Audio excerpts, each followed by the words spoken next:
morning. Well, after this wonderful speech by my friend Kate, and then Tewodross, where did he run away?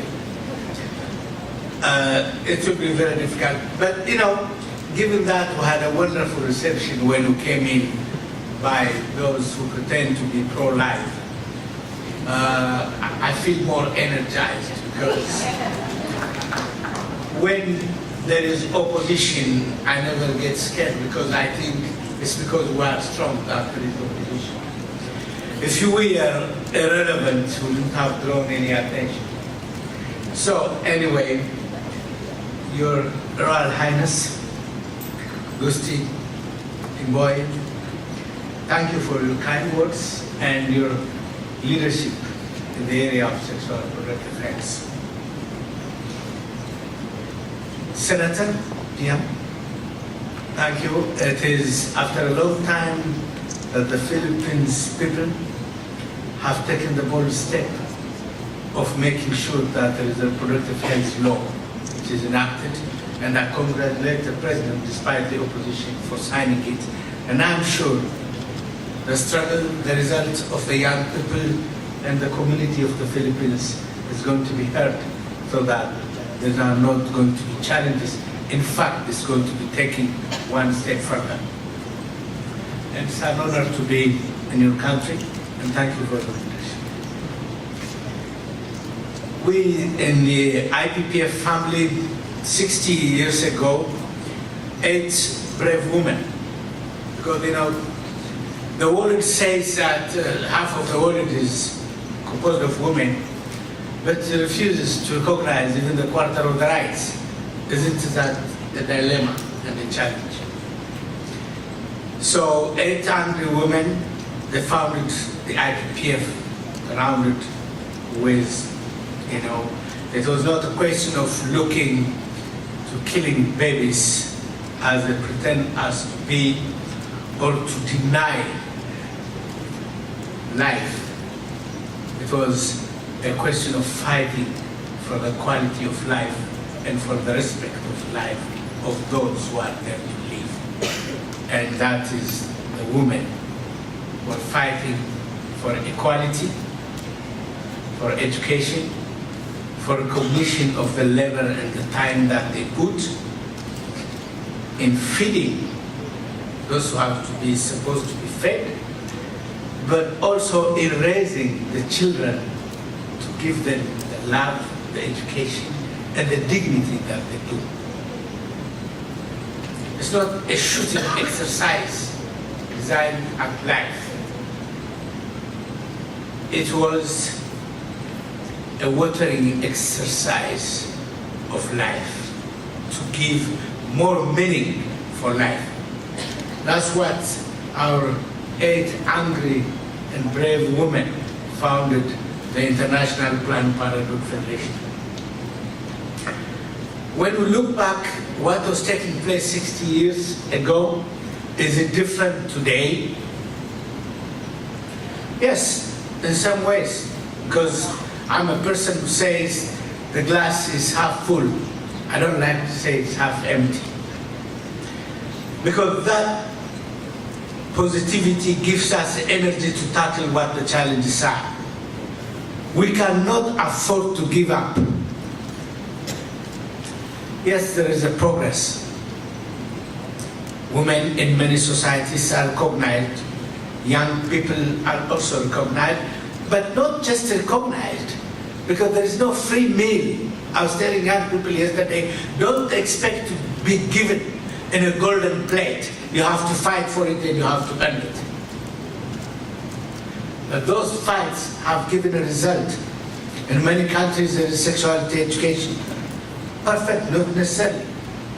Contraceptives are available. Even though the contraceptive prevalence rate is not to the level of what the demand is, it's there. It's in having that we can ask for more.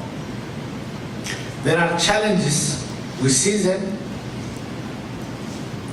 from the basic things.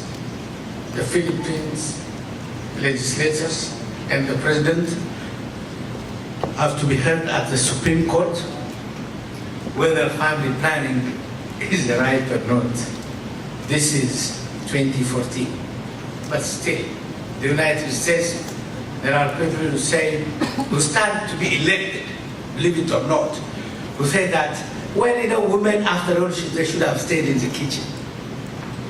And young people should be disciplined enough not to talk about this nonsense of sexuality. These are the people who want to govern the superpower. So it's a wallet that we have to take with all its challenges. For us in IPPF, we invest in young people. Not only we do provide services. In 2012, out of the 113 million services we provided, almost half were those towards under 25. But it's not just a question of providing services, it is recognizing young people are part of our management.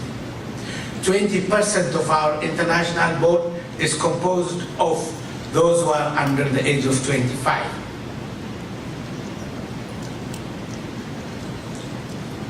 And 50% at least have to be women. So we're not saying we're there to serve as a pity, no. We are there to respect the right of young people, but with them in an inclusive way. And the world has tended almost, 1.8 billion young people. But it's not just the numbers, you know. Those of us who are in the older, we are closer to days to say goodbye. But they are there to take on. But the heritage that we are going to be living should not be that of remorse. It should be that of joy for the young people.